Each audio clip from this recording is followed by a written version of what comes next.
ನೆರೆಯ ತೆಲಂಗಾಣ ರಾಜ್ಯದಲ್ಲಿ ಬಲವಂತದ ಮತಾಂತರಕ್ಕೆ ಬಲಿಯಾಗಿದ್ದ ಬೀದರ್ ತಾಲೂಕಿನ ಗೋವಿಂದ ತಾಂಡಾದ ಸಂತ್ರಸ್ತೆ ಭಾರತಿ ಬಾಯಿ ಅವರ ನಿವಾಸಕ್ಕೆ ಶಾಸಕರಾದ ಪ್ರಭು ಚೌಹಾಣ್ ಹಾಗೂ ಶೈಲೇಂದ್ರ ಬೆಲ್ದಾಳ್ ಅವರು ಭೇಟಿ ನೀಡಿ ಧೈರ್ಯವನ್ನ ತುಂಬಿದ್ರು. ಮತಾಂತರ ದಂಧೆಯಲ್ಲಿ ತೊಡಗಿರುವ ದುರುಳರ ವಿರುದ್ಧ ಕಠಿಣ ಕಾನೂನು ಕ್ರಮ ಜರುಗಿಸಬೇಕು ಮತ್ತು ಸಂತ್ರಸ್ತೆಗೆ ಸಂಪೂರ್ಣ ಭದ್ರತೆ ನೀಡಬೇಕು ಎಂದು ಈ ಸಂದರ್ಭದಲ್ಲಿ ಅವರು ಒತ್ತಾಯಿಸಿದ್ದಾರೆ.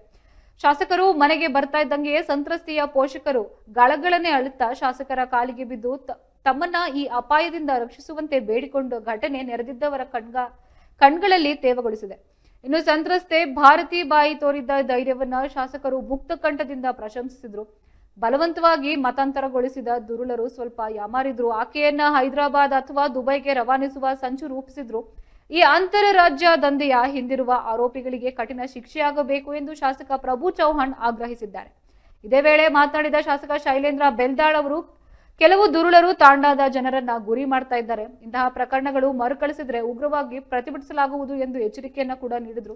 ಇನ್ನು ಮತಾಂತರಕ್ಕೆ ಯತ್ನಿಸಿದವರ ಜಾಲವನ್ನ ಭೇದಿಸಿ ಅಮಾಯಕ ಹೆಣ್ಣು ಮಕ್ಕಳನ್ನ ರಕ್ಷಿಸಿ ಸರ್ಕಾರ ಮತ್ತು ಪೊಲೀಸ್ ಇಲಾಖೆ ಕೂಡಲೇ ಎಚ್ಚೆತ್ತುಕೊಳ್ಳಬೇಕು ಎಂದು ಶಾಸಕರು ಒತ್ತಾಯಿಸಿದರು.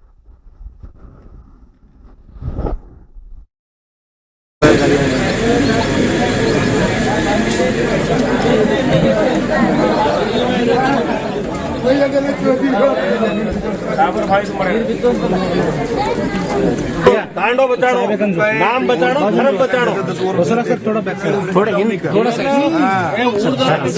वाइड वाइड जरा भी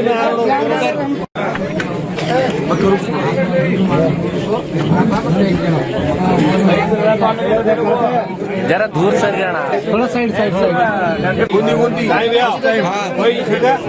कोई बाई बाई पड़ी रोई बनती और हिम्मत से ये तांडे रिजत प्रकाड़ी ये तांडे रिजत प्रकाड़ी तम समाज आ साइड